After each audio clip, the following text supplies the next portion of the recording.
رزق میں تنگی کیوں آتی ہے؟ آج کل ہر بندہ پریشان ہے، کاروبار بند ہے، بے روزگاری ہے، ہر طرف پریشانی ہے۔ تو اب سوال یہ اٹھتا ہے کہ آخر ہمارے رزق میں تنگی آتی ہی کیوں ہے؟ اس کی کیا وجہ ہے؟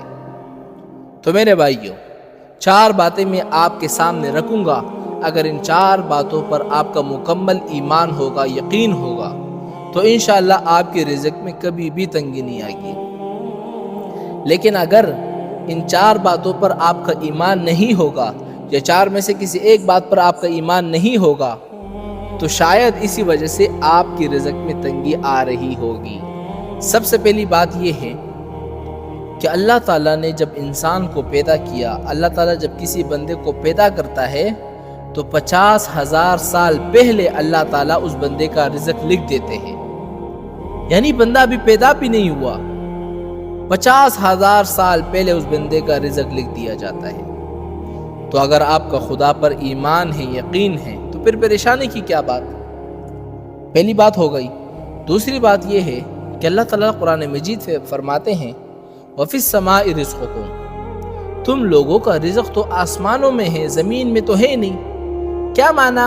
یعنی فیصلہ تو صرف اللہ تعالیٰ نے کرنا ہے نا۔ 2 چیزیں ہو گئی۔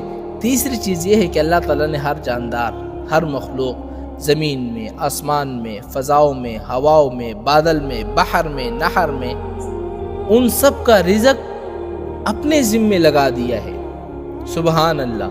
حالانکہ اللہ پر تو کوئی چیز واجب نہیں ہے نا، لیکن یہ اللہ تعالیٰ کا کمال ہے اور رحمت ہے کہ قرآن میں ہے نا وَمَا مِن دَابَّةٍ فِي الْأَرْضِ إِلَّا عَلَى اللَّهِ رِزْقُهَا، کہ ہم پر واجب ہے ان سب کا رزق۔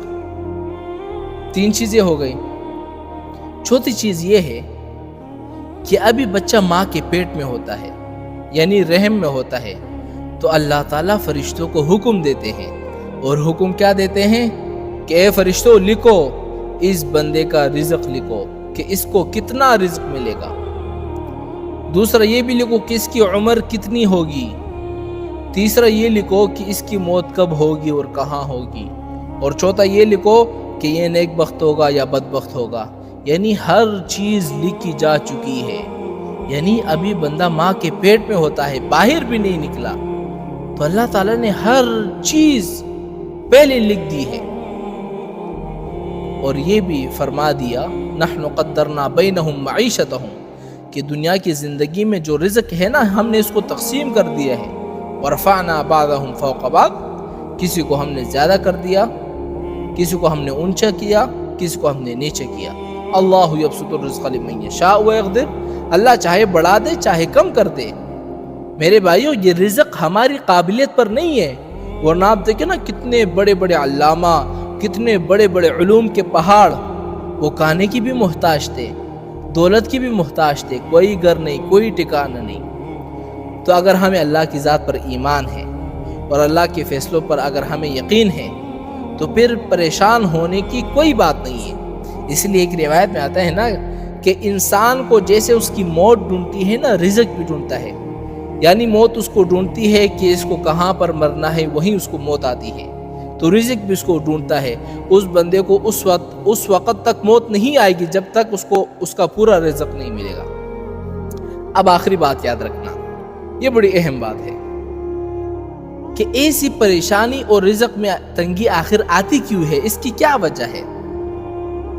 آپ اچھا خاصا کھا رہے پی رہے ہیں، بڑے کام چل رہے ہیں، کاروبار میں فائدہ ہی فائدہ ہے، ہر طرف سے نفع ہی آ رہا ہے۔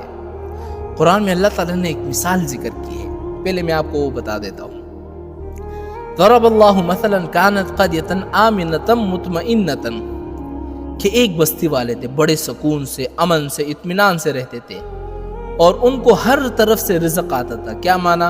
یعنی آسمان سے بارش برستی تھی، زمین سے پھل نکلتے تھے، کاروبار میں نفع ہی نفع ہو رہا تھا، ہر طرف سے ان کے لیے رزق کا انتظام اللہ تعالیٰ نے کر دیا۔